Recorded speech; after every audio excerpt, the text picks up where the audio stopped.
Hey, this is Joe Gilder from Home Studio Corner. The fact that you're watching this video means you fall in one of three categories. One, you're just starting out mixing and you know that you need to understand what compression is and what it does and how to use it, but you have no clue. I'm going to help you in this video.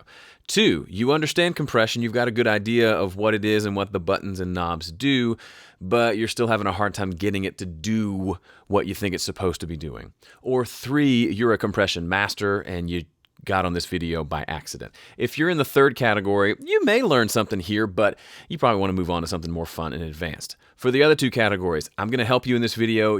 By the end of this video, two things are going to happen.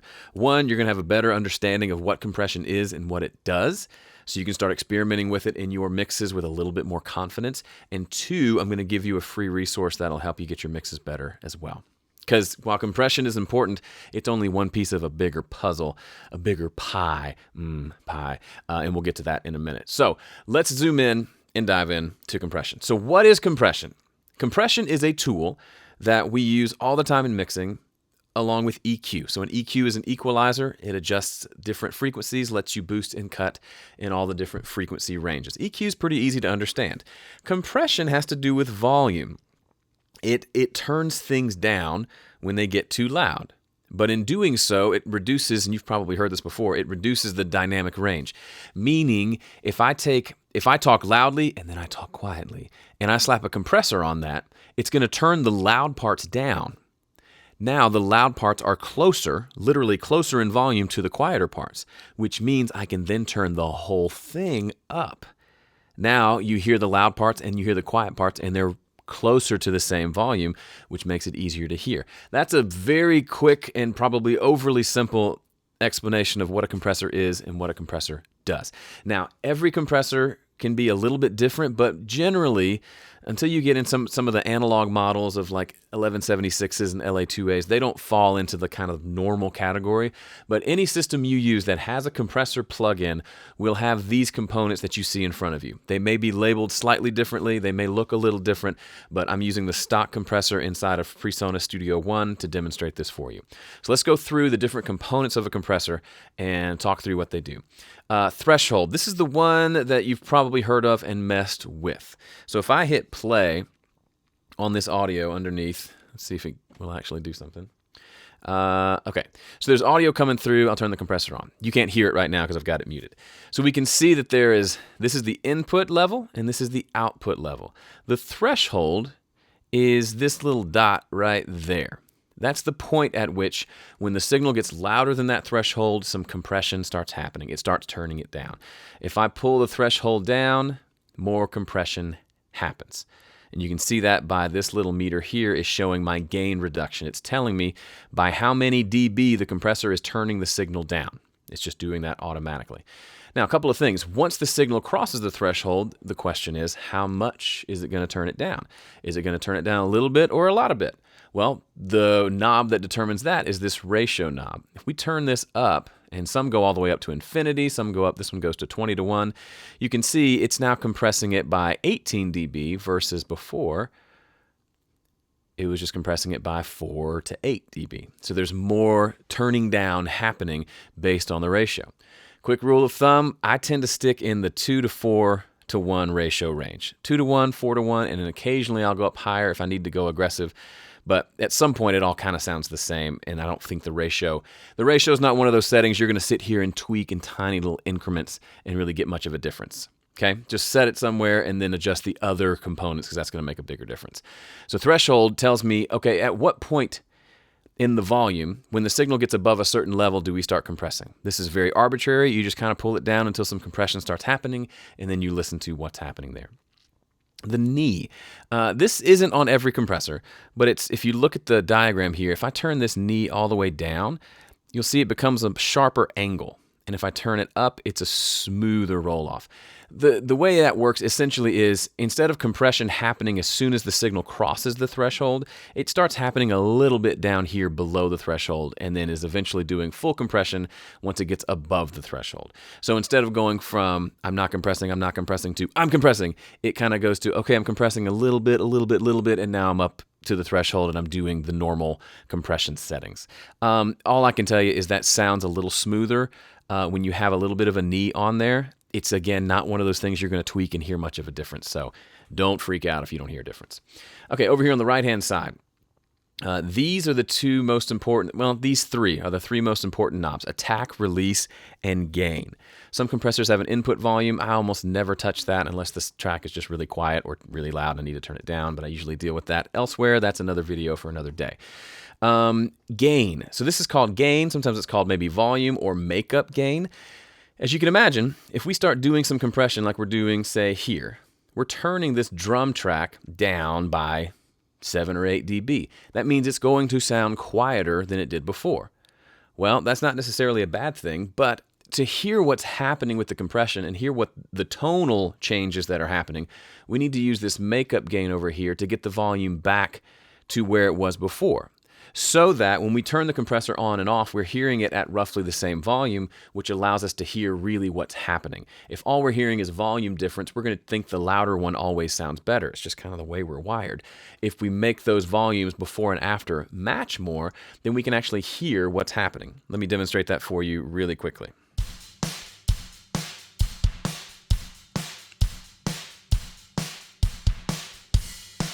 So I've got compression happening on the drums. If I turn the compressor off, it's louder. When I turn the compressor on,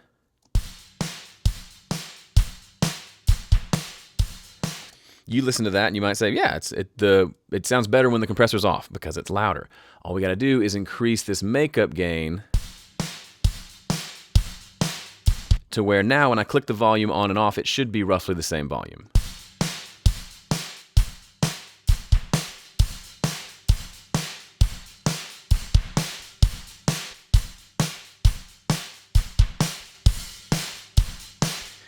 So now you can say, oh, okay, now that the volumes are close, I can tell there's just a difference to what it sounds like, but I'm not hearing as much a difference in volume. It's something else. That something else is the whole reason we use compression, and the only way to hear that is to make sure we've done some level matching before and after. One of the reasons I love PreSonus's stock compressor is it gives us this input meter and also this output meter. That means I can look at this and I can say, if I look at the yellow line here, that's the average volume. I can just visually look and match things up to where this this white line is roughly at the same level as this white line. That's how I know I'm in the ballpark of matching things up. So I had to increase the output gain or the makeup gain of this compressor by almost 5 dB to get it to be in the same ballpark as what the volume was before we compressed. That's really important. Now, some compressors have an auto button that will do that for you. Sometimes they work well, sometimes they don't. I tend to not use that just because I'd rather manually adjust that makeup gain. But you can make your own choice. Okay, final two knobs that we need to pay attention to: attack and release. This has to do with how quickly the compressor turns the signal down once it crosses the threshold. Does it turn it down immediately, or does it let some of the signal through and then turn it down? That's the attack setting. Attack is one of the most important settings you can use when compressing. If you go really fast on the attack, which means a really low number, these are in milliseconds, then it's going to clamp down on that signal really, really fast. It's not going to let much of a transient through. Sometimes that's exactly what you want, and sometimes it's not. Let me show you what it sounds like on drums, because you can usually hear it pretty well. As I turn the attack down, the drums are going to get that initial first part of the kick drum and the snare drum is going to become a little more compressed, a little more muffled. Listen to that as I play it.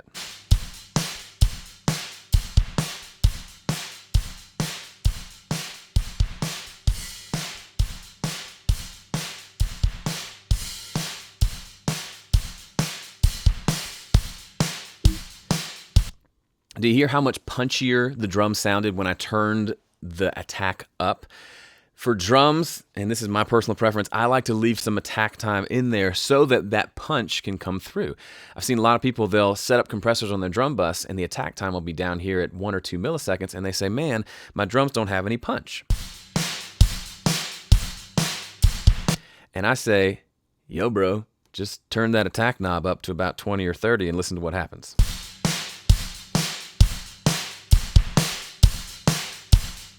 See how that let in a lot more punch? Sometimes a faster attack is perfectly normal. Sometimes the faster attack is killing you, and you got to figure out which situations call for that. Just as a side note, I like fast attack times on things like vocals, but I like slower attack times usually on things like a drum bus. Snare drum by itself can be really cool with a fast attack. You'll just need to play around with it, but now you know what the attack does. Release is on the back end. So if attack has to do with how quickly the compressor clamps down, release has to do with how quickly the compressor lets go. So it's turned the snare drum down, the snare drum has passed. Are we letting go immediately, or is it a little bit of a slow let go? Okay, that's what the release does. Now, why does it matter? Well, actually, in my opinion, the release knob is like the tone knob of the compressor. The faster we release, the more we're going to hear the stuff that happens after the snare drum hits. So the bleed from the other drums, or the sound of the room, or any number of things. And the longer we make the release, the more the compressor is going to hold down on that signal. It's going to end up being kind of a quieter tone because we're not letting a lot of the in-between sounds come through. It's easier if I just show you. So right now it's at 50 milliseconds. I'll hit play. I'll turn it up to a really fast release, and you can hear how it almost increases the amount of noise that we hear and the bleed from the other drums. And then as I turn it up to something really high, you'll notice it gets a lot tighter and smoother, but we don't have as much room sound. So it's kind of you have to kind of play a balance between the two. So here, listen to what that sounds like. Let me start it at 50.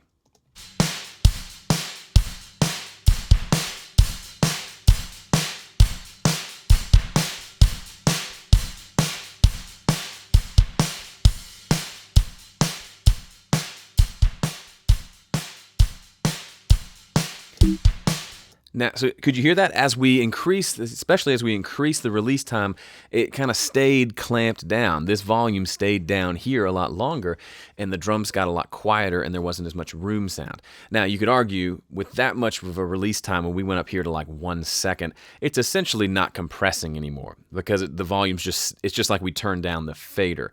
So having a release time somewhere in the 30 to 150 millisecond range, somewhere in there, is going to allow it to release all the way so that we can let it compress again without it kind of negating what we're doing with the compressor. So this is kind of where I like it to live, right about here.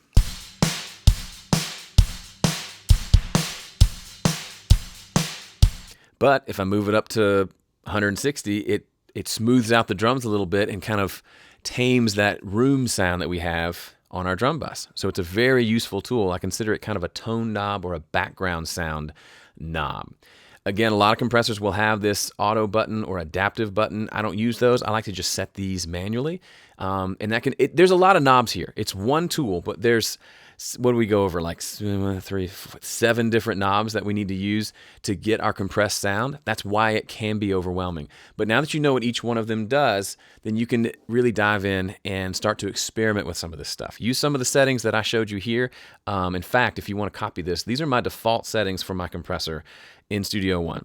2-to-1 ratio. Threshold is irrelevant, but the attack and release are set to 30 and 50 milliseconds respectively. That feels like a good middle of the road. I can always go faster attack if I need to, or slower, but it doesn't start off with a super aggressive fast attack. It's kind of a nice middle of the road compression sound that I can then tweak from there. If you tend to pull in your compressors and they're all set to 1 millisecond attack times, you're going to run the risk of maybe overcompressing or just getting too much clamped under the compressor and not letting enough of the life of the track through. Okay, so that's it for an introductory quick crash course in compression. If you like this and you want to learn more about mixing in general, specifically my mixing process, then I've got a free gift for you. It's called the 5-Step Mix Guide. Check that out at 5stepmix.com. It's 100% free. Hope you enjoy it, and I'll see you in the next video. Get back up and fight.